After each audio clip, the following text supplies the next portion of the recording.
आज एक और बड़े फैसले में उस फैसले से मैं आपको अवगत कराना चाहता हूं। पिछले वर्ष जब कोरोना के कारण लॉकडाउन लगाना पड़ा था, तो प्रधानमंत्री गरीब कल्याण अन्न योजना के तहत 8 महीने तक 80 करोड़ से अधिक देशवासियों को मुफ्त राशन की व्यवस्था हमारे देश ने की थी। इस वर्ष भी दूसरी वेव के कारण मई और जून के लिए भी इस योजना का विस्तार किया गया था।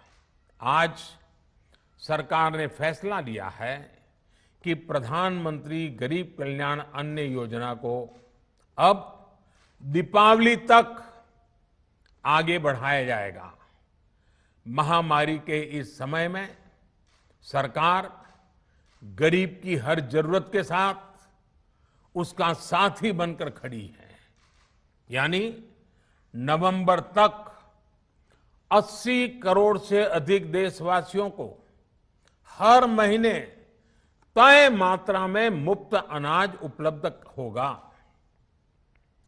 इस प्रयास का मकसद यही है कि मेरे किसी भी गरीब भाई बहन को, उसके परिवार को भूखा सोना ना पड़े। साथियों, देश में हो रहे इन प्रयासों के बीच कई क्षेत्रों से वैक्सीन को लेकर भ्रम और अफवाहों की जानकारी चिंता बढ़ाती है। ये चिंता भी मैं आपके सामने व्यक्त करना चाहता हूं। जब से भारत में वैक्सीन पर काम शुरू हुआ, तभी से कुछ लोगों द्वारा ऐसी बातें कही गई जिससे आम लोगों के मन में शंका पैदा हो। कोशिश ये भी हुई कि भारत के वैक्सीन निर्माताओं का हौसला पस्त पड़ जाए और उनके सामने अनेक प्रकार की बाधाएं आए। जब भारत की वैक्सीन आई तो अनेक माध्यमों से शंका आशंका को और बढ़ाया गया।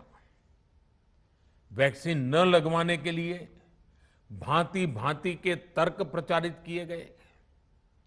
इन्हें भी देश देख रहा है। जो लोग वैक्सीन को लेकर आशंका पैदा कर रहे हैं, अफवाहें फैला रहे हैं, वो भोले भाले भाई बहनों के जीवन के साथ बहुत बड़ा खिलवाड़ कर रहे हैं। ऐसी अफवाहों से सतर्क रहने की जरूरत है। मैं भी आप सबसे, समाज के प्रबुद्ध लोगों से, युवाओं से अनुरोध करता हूं कि आप भी वैक्सीन को लेकर जागरूकता बढ़ाने में सहयोग करें। अभी कई जगहों पर कोरोना कर्फ्यू में ढील दी जा रही है, लेकिन इसका मतलब ये नहीं कि हमारे बीच से कोरोना चला गया है। हमें सावधान भी रहना है और कोरोना से बचाव के नियमों का भी सख्ती से पालन करते रहना है।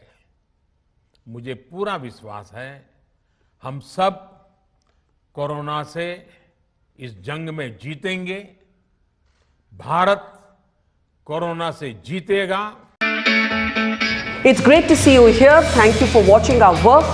If you haven't subscribed yet, don't forget to click the bell icon and subscribe to Mojo Story and support independent, robust journalism.